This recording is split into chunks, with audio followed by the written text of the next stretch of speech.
Ito ang liris chika mga mosang. Bill Mariano tinanong kung araw-araw ba ang komunikasyon nila ni Donnie dahil ngayon ay nasa LA pa ang aktor. May nangyayari pa bang tawagan o kamustahan o wala na? Sabi ng aktres, oo naman.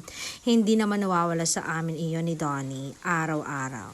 Chine-check namin ang isa't isa everyday. So kayo nga, yan ang hirit pa ni Mosang na napatango na lang si aktres. Diyan na tuluyang napangiti ang mga mosang na nasa paligid ng aktres.